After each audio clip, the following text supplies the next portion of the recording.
Pardon the interruption, but I'm Mike Wilbon, and the producers said, they told me, if I hustled back to the studio from Boston, they'd have a big surprise waiting for me. Ta-da! Is it? This is it. I'm the surprise. Welcome. I'm the surprise. Welcome back. Yeah, nice to be back. To your home, your stomping ground, where you're supposed to be. This is going to happen a lot more often than you think. Oh, okay, good. And by a lot more often, I mean maybe once. Okay. Like, let's not go nuts. Yeah. Welcome to PTI, boys and girls. In today's episode, hockey is almost back. Oklahoma wins again, and Brian Windhorst joins us for 5 good minutes. But we begin today with last night's brutal Game 1, where the Celtics dominated the Mavericks, opening up a 17-point lead at the end of the first quarter, stretching it to 29 points in the second quarter. Boston ultimately won by 18, holding Dallas to a playoff low of 89 points. Wilbon, you were there. What impressed you about the Celtics, and what is on the Mavericks' to-do list? Well, the plan, the execution, Mr. Porzingis, the return of Porzingis, where he goes crazy from three and he blocks 3 shots early, ball game. But also the way the Celtics attacked Luka Doncic. He was tired. They tired him out. Right. And that, to me, Tony, that's always a good thing for an offensive player who likes to control the action. There's some things that Dallas can do to jump back in this. Okay, so I want to say at the top that I believe Dallas will win Game 2. Okay. I don't believe that Kyrie Irving will shoot 6 for 19 and be as miserable as he was last night. And I believe that Dallas's starters, other than Doncic, will get more than a combined 39 points and shoot better than 1 for 10 from 3. And I believe that Doncic will get more than 1 assist, which was a career low. Because if that doesn't happen, this is a 4-game series. Yes. Right, no, the series is over. Boston, as we have seen, the only series. Yes. Right, no, the series is over. Boston, as we have seen, the only vulnerability they've had in the playoffs is in Game 2 at home.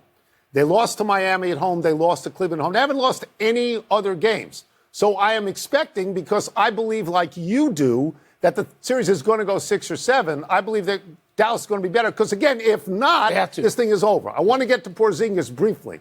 Because I've sat with you a number of times, and you said to me, I don't know, Tony, you think Porzingis is better than I think he is, and he's not that good. He killed them last night. He did. He hadn't played in 38 days. He shot 8 for 13, had 20 points, 6 rebounds, and 3 blocks. He got in the game in the first quarter. They were up 1. When he left 7 minutes later, they were up 17. Came off the bench. So they if they don't stop him, and I said, Mike, this is why I said to you yesterday, I take Boston without hesitation, because he's coming back. Yeah, but is Porzingis going to be that good again? I don't think so. Not Game 2. I don't think He so. may do it again. He may give him a second great game in the series. I'm not saying he won't. Do they have to win 2? Talent. Does Dallas have to win 2? I'm not sure. I think they need to. But Boston, look, Tony, this is great. Funny thing about being in New England, being in Boston, where sports fans are so cocky about their sports, and they should be, because they got teams that win stuff. That's right. But the Celtics, they're all going, we don't know. They're skittish. And that's because the Celtics have let them down, because they've lost these home games, because their record at home since 2020 is something like 17 and 16. They're 13 and 2 in the playoffs right now. Okay, but 8-0. They ain't played nobody yet till last night. Well, they crushed them last night. They did crush them. Panthers, Oilers finally drop the puck tomorrow in South Florida. Edmonton's Connor McDavid, I almost said Connor Bedard. Connor McDavid would cement his status as one of the all-time greats if he wins his first cup.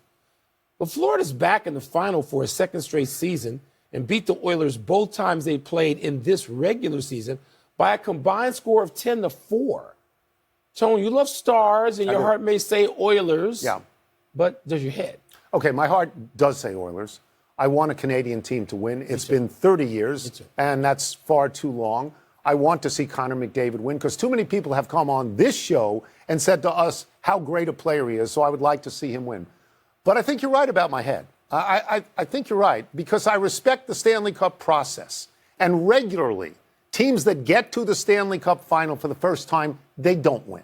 Florida got there last year as an 8 seed. They lost to a 1 in Las Vegas, and Vegas had been to the finals in a recent period of time. Yeah. Maybe the spotlight is too large when you get to the finals for the first time. People say that you have to absorb the lessons. This year, Florida comes in as a 3, Edmonton as a 5, and I think that we're looking at conditions that favor Florida. I'll just say one other thing. Florida in the regular season was the best defensive team in the NHL. You're going to like this number. They allowed 2.41 goals against. They're the second best defensive team in the playoffs so far, 2.29 goals against. And I know they haven't seen McDavid and Draisaitl and Hyman, but they got a guy on defense, Alexander Barkov, who stops big guys. But you know what? Power play. That's, first of all, Florida commits a lot of infractions. And Edmonton scores a lot of power play goals. That's where their strength has been in these playoffs, is particularly lately. So if Florida is sloppy or careless or commits too many penalties, Edmonton, I think, will cash in. Do you know what Florida's penalty kill rate is? It's 88%. Okay. By the way, Barkov is a center. But that 88% doesn't come against Edmonton. Not yet. Edmonton's power play has been great. Right, it's been great. All right, so that's right. So I'm counting on Edmonton's power play, and particularly that line, all right, particularly those two star players to cash in. Again, it's if Florida gets careless, maybe they won't. They were in the final last year. Maybe they won't do that. By the way, I identify with a team that the first time it was in the Cup recently won. And that was the Blackhawks. They didn't need a second time in. They won in 2010. I think you would find regularly it works the opposite way. Okay. Regularly. Right. We move now to softball, where Oklahoma beat Texas last night 8-4 and swept the College World Series. As left-handed pitcher Kelly Maxwell closed the game and won Most Outstanding Player. I believe I had that. This was Oklahoma's fourth straight national championship. Wilbon, what's the word for that? Dynastic. Dynastic. And we knew that was going to be the case if they won. And that game had some entertaining moments last night. And I feel sorry for the player who strayed too far from first base after hitting safely and getting essentially caught off. Yeah. So anyway, that's fine. But let's look at Oklahoma bigger picture. 4 championships in anything. Not that many schools have won 4 straight in anything. So when you do, that's a dynasty. Yeah. You need to chirp, chirp, chirp, and you need to get your flowers now, and they are. But let me just say quickly, Tony, NIL or straight cash, homie, from schools, and we don't know where all that's going specifically, but more money's coming in, and the transfer portal. I don't know what's going to happen, even to a dynasty. I don't know if it's going to become like men's basketball, where you start to get so many teams that can compete, more teams that compete now for the softball title. Some people transfer in. Didn't Kelly Maxwell transfer in from Oklahoma State? Yeah. Isn't that how that worked? Look, the word for me is unprecedented because it hasn't happened before in softball. And I'm sure that it's very gratifying for Oklahoma because they had to sit there and eat it while the seeding committee made Texas number 1. When you consider they were 2-2 in the regular season and the only meaningful game was the Big 12 championship, which Oklahoma won. 4 in a row is enormous in anything. I was surprised to find out it's not the high. I'm going to give you a few because Northwestern's on this list. I know we are. North Carolina women's soccer was 9. Maryland women's lacrosse was 7. Northwestern women's lacrosse was 5. USC baseball at one time was 5. Breanna Stewart at UConn, they won 4 in a row. These women on Oklahoma, the seniors, every year they've won. And I will give you this one number, and you're going to love this number. In the last 4 years, they're 235-15. That's an average of 59-4 every single year. Look, come on. They are a dynasty. There's no arguing it. Yeah. And you want to see now, okay, so how long can they keep it going? No. Because to go above 4, it's longer than it's ever been. But if you go above that, right, you just continue to just say, keep it coming. Yeah. All right, let's take a break. Coming up, the Lakers are reportedly meeting with UConn coach Dan Hurley. We're going to ask Brian Windhorst about that. And we're also going to ask him where things stand with Kevin Durant and the Suns. You know where I am on Dan Hurley in the Lakers. He's too frenetic for the NBA. Well, he's got to make big changes. Well, but big. Why? He's won 2 national championships. Why change? Because he ain't doing that. Well, then why go? That's like a guy going out to take the ball from Bob Gibson to Don Drysdale. Then why go? Why go? ESPN senior basketball writer Brian Windhorst. Let's start with this, okay? The Lakers, and you know about this, they're reportedly meeting with UConn coach Danny Hurley today. What do you think of this potential fit? So I've had 2 different types of reactions since Woj broke this news yesterday. One was from people in the NBA going, is this real? Because they couldn't believe that this was actually happening, that this was actually the direction that the Lakers wanted to go. The second was what I heard from my college friends, either coaches in the profession or scouts who specialize in college basketball. They were like, Dan Hurley as an NBA head coach? Like, we would never have seen that because of the way he coaches. But, he is regarded as an excellent tactician, an excellent developer of players. And he has said on multiple occasions, including this week, that he really wants to challenge himself in the NBA. If you're going to leave the college profession, now is the time maybe to do it when this NIL thing is a mess. The Lakers' job is very, very hard. The way that you're going to be able to determine success for next year, I don't know how you're going to do it. So also the pickings are slim for the Lakers. So hiring a long-term coach who will at least theoretically, by his contract and by the way they bring it, make it to come to pass, and not making it about next year and saying this is a 5-6 year hire does make sense. And if you're going to hire a college basketball coach, I guess Dan Hurley does make sense. But I think we're all, and I mean the basketball world, still a little collectively in shock at this. If Tony thinks he's sick of talking about the Lakers now, just wait. Just wait if Hurley accepts this gig, if this becomes true. So, Brian, let's stay out west. Let's stay way away from I-95 for a second and go to the Suns. And I don't hear great things about the Suns and Kevin Durant, but your ear is closer to the ground. What do you hear? So the Suns are in the middle of revamping their entire organization. Mike Budenholzer, obviously, as the head coach, is revamping the entire coaching staff. They're revamping the front office. They're revamping the support staff. They're trying to approach next season with a completely clean slate. They're going to have to revamp quite a bit of the roster. So I do understand why you're asking me about Kevin Durant. And I do think that some of the league is keeping at least a side eye on what's happening there because this season really just didn't go the way anybody thought. But I do believe, especially with what Durant said at the end of the season, that they want to give this at least another go. So I would keep an eye on it, but I would say expect Kevin Durant to be a Sun at least into the start of next season. Okay. As a desert person, I'd like to see that work. We're going to stay out west. Annoying Kornheiser even more. At least I'm not annoyed. I think it's I think fine. the answer was going to produce some talk about the West. Commissioner Adam Silver seemed bullish, talking about expansion. I can't imagine one of those cities not being in Vegas and the other one actually not being in Seattle. But again, you were all over this stuff more than me. What do you think about expansion and where it'll be if it happens? Yeah, so the NBA had a priority. They wanted to get a collective bargaining agreement done. That got done last year. They needed to get new TV media rights deals done. That's on the verge of happening. With those two in place, next up is going to be expansion. I think if the media rights deals get done, I think you'll see this be a major topic at the Board of Governors, Board of Owners meeting in July or in September to start the season, where they will begin a process. There are multiple groups that are preparing to make a bid for Las Vegas. There are multiple groups in Las Vegas that are either building or want to build competing arenas to get the team. And the arena renovation that they did in Seattle was specifically designed not just for the Kraken, but to eventually welcome back an NBA team. All of the momentum is going in that direction. I would say a couple of things. One, don't make any assumptions who's getting this team. This is going to be a bidding war. This is going to potentially be crazy. And Adam Silver hasn't even closed the door on allowing institutional investors into trying to buy these teams, a.k.a.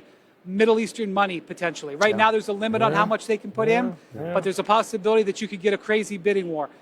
It seems to me that the groups want Vegas. That is a little puzzling to me because I think Seattle might actually be the better market, certainly the bigger market and the richer market, but the glamour of Vegas is drawing is drawing bidders in.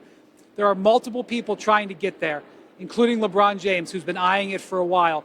My guess is that if they got something done in the next year, you'd be looking at 2 years before you could actually do this. Of course, none of this is finalized.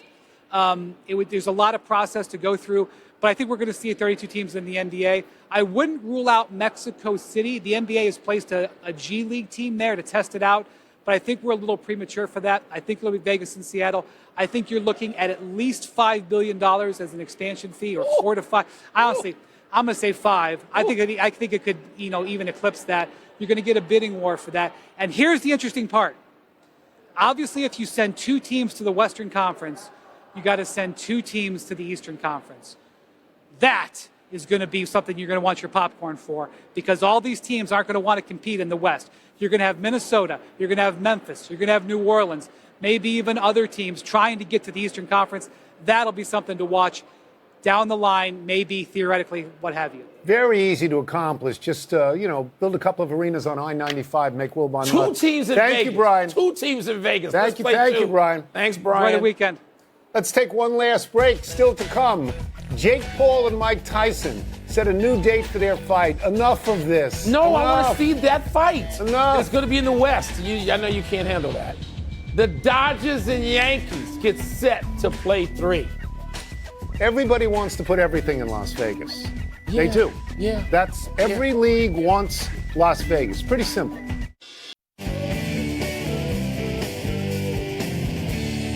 Happy time, people. Happy 32nd birthday on Sunday, Zach Hyman. Hyman, not Connor McDavid, not Leon Draisaitl, is the leading goal scorer in the playoffs for Edmonton. Hyman has 14 goals in 18 games. On an assist from McDavid, Hyman scored what proved to be the game winner in Game 6 against Dallas to propel Edmonton to the Stanley Cup Final, which begins tomorrow night in Florida. Hyman came to Edmonton from Toronto, where he had played 6 years. Oilers GM Kenny Holland signed Hyman as a free agent in 2021 and now says Hyman may be the best signing he ever made. Hyman has posted career highs in goals each year in Edmonton, 27 in 2022, 36 in 2023, 54 this season. Playing alongside McDavid really helps. So that's like Yari Curry playing alongside Wayne Gretzky and Mark Messier.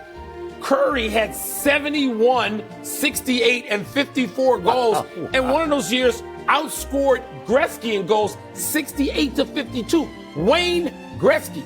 Edmonton, they got a formula, don't they? They know what they're doing. Happy anniversary, Wes Unseld. This is posthumous, but on this day 46 years ago, the burly big man led the Washington Bullets to a Game 7 win over Seattle in the NBA Finals, while fellow eventual Hall of Famers Elvin Hayes and Bobby Dandridge scored more points. Unseld's imposing presence in the paint earned him Finals MVP. In 1969, Unseld had joined Wilt Chamberlain as the only NBA players ever named Rookie of the Year and MVP in the same season. This Finals series stretched out over 18 days, presumably for television, the longest playoff series in total number of days in any sport. Even the 1989 World Series, interrupted for 10 days by the earthquake, lasted only 15 days. For those counting, this Celtics-Mavs series is actually scheduled for 18 days if it goes 7. It's 2 days longer than the Olympics. The Olympics Are you kidding? go 16. Now, Wes Unseld. It's longer than the Olympics? We got to talk about Wes Unseld. Oh. The great David Dupree, when I was going to sub for him covering the Bullets back in the day, he said, you better pay attention. Because reporters could go, coaches, as you know, they let us in practice all the time.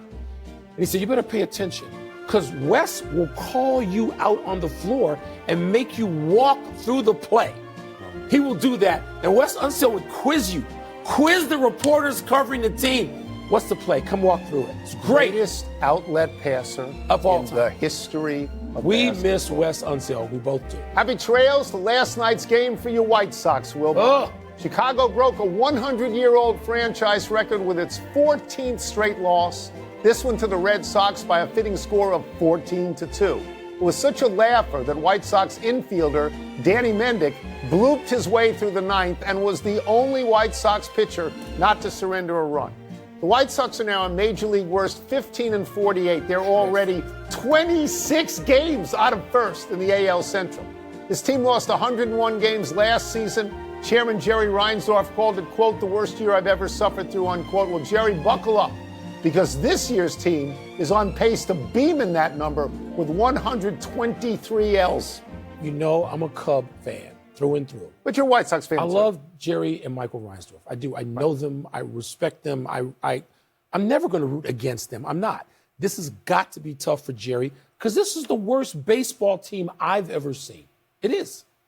It's I don't sad. like It's actually I grew up sad. on the for South me. Side. It's the South Side They're team. they're an old Yes. team. This shouldn't be like happening. 140 years. All right, let's go to the big finish if we could. Let's do it. Carlos Alcaraz will face Alexander Zverev in Sunday's French Open men's final. Who you got? Alcaraz. More importantly, we're going to see the two of them playing a lot, you would think, with good health. I mean, And this is Sinner. the new generation. And Sinner. Yeah, and Sinner. Jake Paul, Mike Tyson, rescheduled. for November 15. Okay by you? It's fine, but it's not going to happen November 15th. What? No, it's going to be postponed at least twice more. No, we're going to see that. I'm going we'll to that see it fight. eventually. The Rockies placed your boy Chris Bryant on a 10-day IL with ribcage and back issues. Your thoughts? This is like Anthony Rendon. They won World Series. Chris Bryant was the MVP. Yeah. Huh? Sad. It's sad. And it's sad. Belmont Stakes tomorrow at Saratoga. Who you got? Andy Beyer, our great friend, has Sierra Leone. Not Seize the Day, which won the Preakness. Not going Not to Mystic Sierra Dan, Leone. which won. No, not going Seize there. the Gray. Seize the Gray. I'm sorry. Last one, Dodgers and Yankees for 3, starting tonight. Got to be excited. No, it's too early. I'd like to see. You know what? We're at the point now where I would love to see that as the World Series. How did you know the name of that horse? How did you know it was Seize the Gray? I got lucky. Somebody's in your ear. No. You don't know. You've never seen the horses. You don't know. We're out of time. Try and do better the next time. I'm Tony Corners. A shout out. I'm Mike Wilbon. Can I shout out to a doctor, Yes, please? Please. Jason Engel. Thank There you. we go. Have a great weekend, Knuckleheads. You can get the podcast on the app or Apple Podcast. 18 days. I'm not packing for 18 days. That's why I'm back here. Make it 2-3-2 like it used You to pack be. for 18 days, you need 12 suitcases.